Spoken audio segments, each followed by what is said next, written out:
Love you, pare. Biboy Bibo!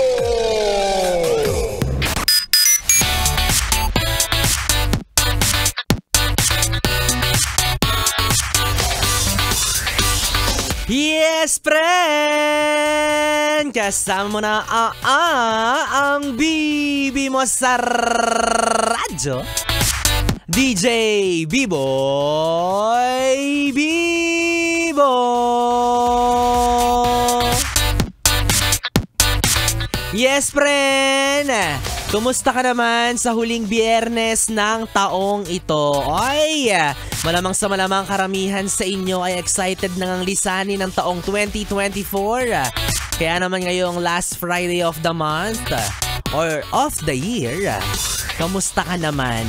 Anong bago sa'yo? Bukod sa ngayong araw, ay araw din ng sweldo. Ang yayabang! O ingatan mo yung sweldo na yan, ha? Kasi yung sweldo na yan baka hindi umabot ng bagong taon. Tandaan mo yung sunod nating sweldo next year na ulit, January 15. Matagal-tagal pa yon. O kaya hinay-hinay lang sa pagbili ng mga handa, ng mga paputok.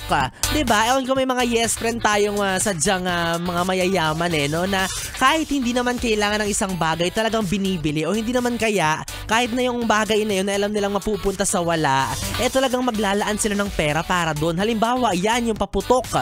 Diba? Maraming mga yes friend natin dumadayo pa ng Bulacan para magpaputok. Ay! Para bumili ng mga quitties, ganyan. Diba? Plapla, piccolo. Oy, pero pinagbabawal na yan, ha? Meron din naman mga yes friend natin, nakakilala ko, na dumadayo para rin magpaputok.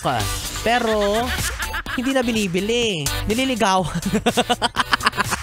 Nililigawan niya lang para makapagpaputok siya. Ikaw ha? Hindi, yung tindera. Diba? Yung tindera ng paputok nililigawan niya para makalibre siya ng quitties. Ikaw talaga? Napakabastos mo mag-isip. O, kamusta ka naman sa araw na ito? Or hindi naman kaya nung araw ng Pasko? Oy, balita ko ha? Yung mga bata mas mayaman pa sa atin. Bakit ganon? Yung kinder merong 100,000 sa wallet. Samantalang tayo wala. O, yan mahirap no? Kapag matanda ka na talaga, ikaw na yung nauubusan. Yung araw ng Pasko, hindi ka na excited. Kasi noon, nung bata tayo, diba, kapag araw ng Pasko, ay, ito na, marami na tayong pera. Pero ngayong matanda na tayo na ang nauubusan ng pera. Nga. O, kaya ngayon, imbes na mayaman tayo sa pera, eto tayo, mayaman sa plema. Okay, taas kamay sa mga yes friend natin na wala pa man ding December 31 nauna nang magpaputok. Ano nangyari? Bakit ganyan? Bakit sumisinok-sinok? Yung tipong gusto mo lang naman magsalita pero biglang kumulog. Dura-dura mo yan yes friend, hindi naman kaya gamutin mo yan no ha? Para naman tumawid ka sa taong 2025 ng malusog at masigla. Oo, bawal magkasakit. Ano ka ba? Marami kang mga dapat gawin. Marami kang mga dapat tapusin na hindi mo pwedeng ipagpaliban. Oo, kasi kapag pinagpaliban mo yan, ako, mananalo ang kahirapan talaga, be. O, lalo na yung mga trabaho natin, di ba? Kagaya mo. Sinasabi mo, gusto mo nang magpalit ng kumpanya. O, di ba? Gusto mo yung nauna ka pang nagkaroon ng handa. Ang gusto mong handa, hamon. Pero yung handang binigay sa'yo, handang lumipat ng trabaho.